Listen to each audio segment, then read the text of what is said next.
Yes, I want to take you back to the terms of reference, which you said you weren't familiar with. If I can just read them out, and then maybe you'd like to comment on the fact that you weren't approached.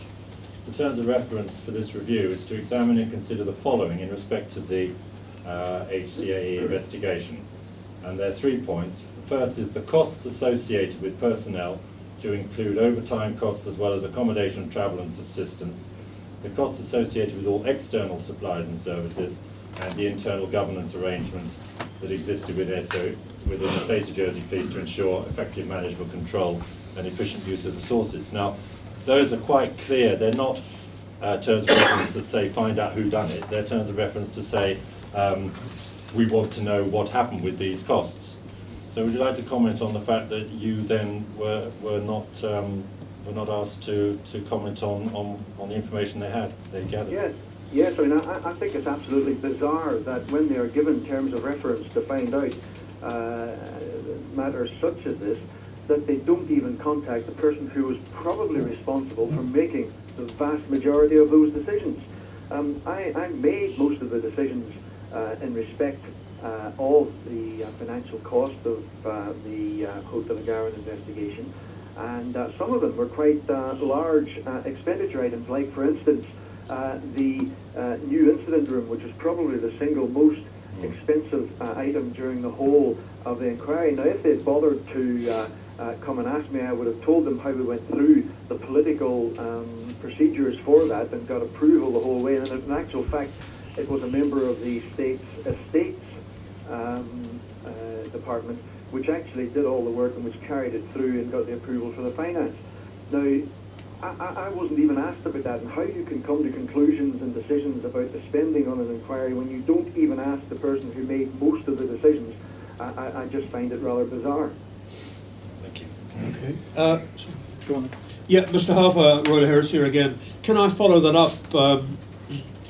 Giving the, shall we say, the benefit of the doubt to the arguments that have been put forward, who else do you think they should have gone to, or could they have gone to other people and said, well, these are the people who made the decisions, and Mr. Harper was very involved with the operational side. Who were the people alongside yourself who were taking the key financial decisions as this inquiry carried on? Well, to be absolutely honest, I took practically all of the key financial decisions. The other person that they could have spoken to, because I was talking to him on a daily basis and who was aware of all of the expenditure, was Graham Power. Now, I can't be 100% certain, but I'm pretty sure that they didn't contact Graham Power either. No, I think you're right there. But in terms of, Mr. Harper, in terms of Home Affairs, who were the key people that you went to who were giving you overall direction and guidance and so forth in the financial sphere? Well, the truth of the matter is that I received very little guidance in respect of the financial affairs. When I did attend meetings, it was with Stephen Austin Gauthier and a woman, and I may have got the surname wrong here, but I think the head of finance. But certainly it was, she was known as, I'm not 100% sure about the surname, but I attended a number of meetings, but that was mainly to do with questions that were being asked of Mr. Austin Gauthier about specific things. For instance, the cost of the accommodation for visiting officers and the notorious Australian trip.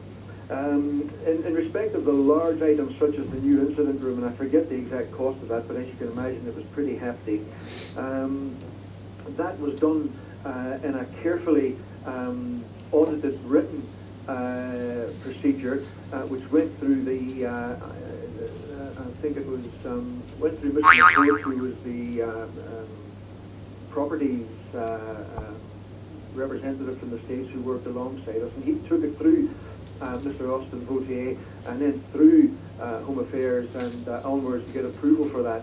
So the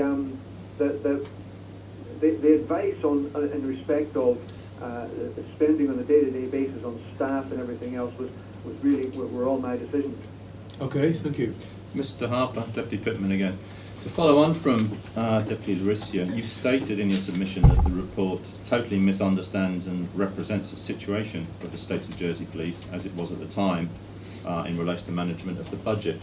Could you clarify this statement? And you seem to have stated, or given the impression that Mr. Power, for instance, was requesting a budget, but this was never actually given. It almost seems like a possible dereliction of someone taking control. Could you outline that and give us your thoughts?